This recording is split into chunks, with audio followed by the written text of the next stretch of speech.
मैं आपको सिखाऊंगी कि कंधे हमारे कहाँ से निकलते हैं और साइड से फिटिंग करते हैं तो उसमें सल कहाँ से आते हैं, किस तरीके से आते हैं।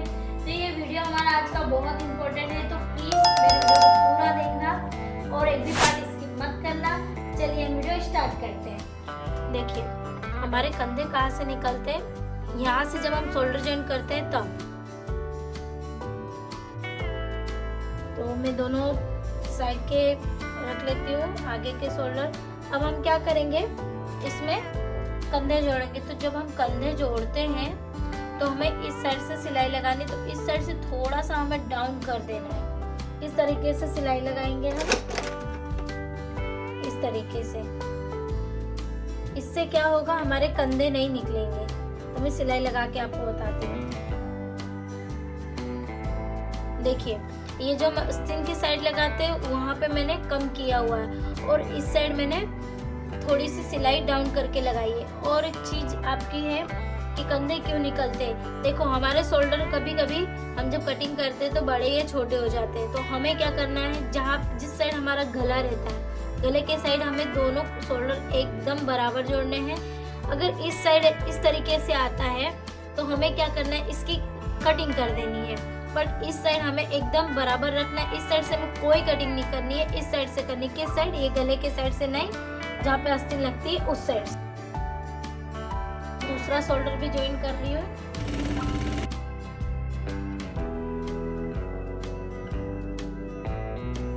ये हमारा ब्लाउज है। अब हम जब ब्लाउज सिलते हैं तो इसमें हमारा भाग ये जो छोटा बड़ा आता है, देखिए यहाँ से मेरा भाग कितना छोटा बड़ा आ रहा है और इस तरीके से। तो हमें क्या करना है, सबसे पहले हमें शोल्डर को इस तरीके से रखना है। तो देखिए हमारी ये जो पीछे की भाग है, ये जो पीछे का भाग है हम ज्यादा काटते हैं और आगे की गोलाई हम कम काटते हैं। तो देखो ये हमारा इस तरीके से यहाँ पे जब हमने शोल्डर रखा तो ये हमारा बराबर आ रहा है। अब ये यहाँ से इस तरीके से ये इतना बड़ा है और इस साइड का भी हम चेक कर लेते हैं। तो ये इस साइड का भी ये हमारा बराबर आ रहा है। बट हमें प्रॉब्लम कहाँ पे आ रही है, यहाँ पे आ रही है। देखो ये इस तरीके से ये हमारा शोल्डर बड़ा और छोटा है। तो अब हम इस सिचुएशन में क्या करेंगे, इसको हम हल्की सी यहाँ से कटिंग कर देंगे।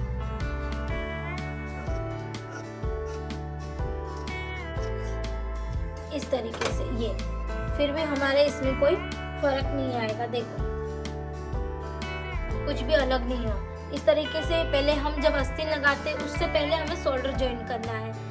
जो हमारे शोल्डर बड़े छोटे क्यों आते हैं, देखो यहाँ से यहाँ तक ये शोल्डर कितने बड़े और कितने छोटे, इसमें आधे इंची की गैप है। अब इसी के बराबर अब इसको भी कटिंग कर लेंगे। तो जितना ये एक्स्ट्रा है ये हम कटिंग करेंगे। तो यहाँ पे मैं निशान लगा लूंगी।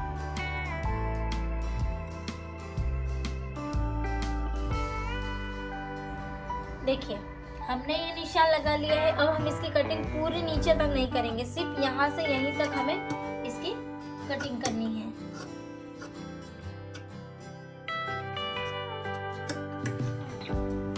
देखिए फिर से हम इसको शोल्डर को मिलाएंगे। देखो ये हमारा शोल्डर बराबर है, इसको इस यहाँ पे भी हो गया है। अब हम चलते पीछे के भाग में। तो हमने ये सल लगाए थे, ये पीछे इस तरीके से ये डाउन हो रहा है। किस कारण से, कि जब हम ब्लाउज बनाएंगे और ब्लाउज जब पहनते हैं तो ब्लाउज उठ जाता है, बीच में से उठ जाता है, साइड से डाउन होता है। तो यही प्रॉब्लम है हमारी कि जब हम इसमें सल देते हैं तो इसका झुकाव इस तरीके से होता है। तो हम इसे क्या करेंगे, यहाँ से इस तरीके से इसको क्रॉस कर देंगे। कहाँ तक करेंगे, यहाँ से यहाँ तक। तो इससे हमारे ब्लाउज की हाइट नहीं छोटी होगी, पर वो जो हमारी प्रॉब्लम है कि ब्लाउज बीच में से उठ जाता है, पीछे से चढ़ता क्यों है, प्रॉब्लम यही है कि हमें इसको बराबर कर देना है। सल लेने के बाद देखो ये कितना इस तरीके से झुकाव मारा है, तो हम इसको स्ट्रेट कर देंगे पूरा। देखो मैंने सल तक नहीं काटा है, मैंने सिर्फ यहाँ से यहाँ तक सल तक काटा है, बाकी बीच में नहीं काटा है इसको मैंने। इस साइड से भी मैं फिनिशिंग कर दूंगी।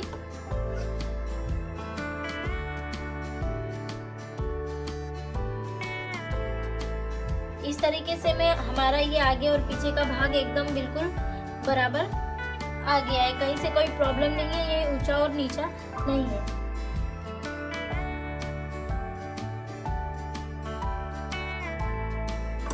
जब हम ब्लाउज पहनते हैं तो उसमें भी हमारी प्रॉब्लम आती है। तो प्रॉब्लम कहाँ से आती है कि यहाँ पे जब जो आस्तीनें बनती है, आगे का भाग पीछे का भाग ऊपर नीचे आता है। तो ऊपर नीचे क्यों आता है? एक प्रॉब्लम तो ये रहती है हमारी कि हम इस भाग को बड़ा या छोटा कर देते तो आस्तीन भी हमारी बड़ी और छोटी, ब्लाउज की पूरी आगे की लंबाई पीछे की लंबाई बड़ी और छोटी होती है। तो हमें फिर हम आस्तीन लगाएंगे, तो हम जब आस्तीन की कटिंग करते हैं उसमें भी हमें चेक करना है कि हमारी आस्तीन की यहाँ से यहाँ तक की गोलाई, चारों गोलाई, हमारे दोनों आस्तीनों की गोलाई ये इस तरीके से बराबर होनी चाहिए।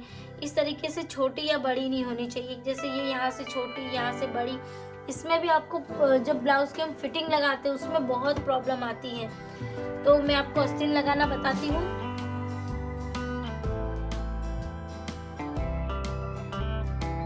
बताऊंगी किस तरीके से, और हम आस्तीन कैसे लगाते हैं वो भी मैं आपको बताती हूँ। ये जो हमने मछली शेप दिया है ये हम पीछे के भाग में लेके जाना है।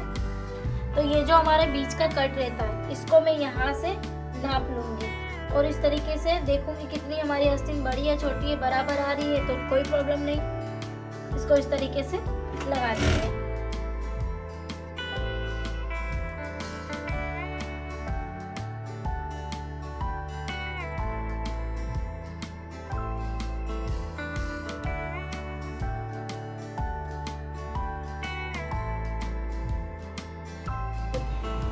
देखिए हम इस तरीके से जब ब्लाउज में कमर पट्टी लगाने से पहले हमें इसको फिटिंग करना है। तो किस तरीके से करेंगे, ये यहाँ से हमें पकड़ना है और इसकी सीधी सिलाई लगानी है। ये दिख रहा होगा आपको, ये इस तरीके से यहाँ से बाहर जा रहा है।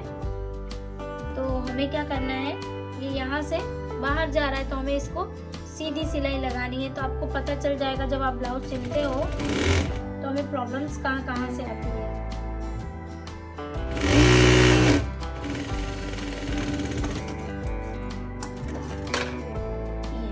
जो भी एक्स्ट्रा आपको लग रहा हो, इसी के कारण जो हमारा है यहाँ पे साइड में हमारी सल भी आती है, तो इसको हमें कटिंग कर लेना। और अब मैं कमर पट्टी लगा के ब्लाउज पूरा फिनिश कर लूँगी। आज हमारी क्लास का लास्ट दिन है, तो जिसमें मैंने आपको 30 दिनों में पूरे ब्लाउज की सीरीज पूरे ब्लाउज बताया हुआ है।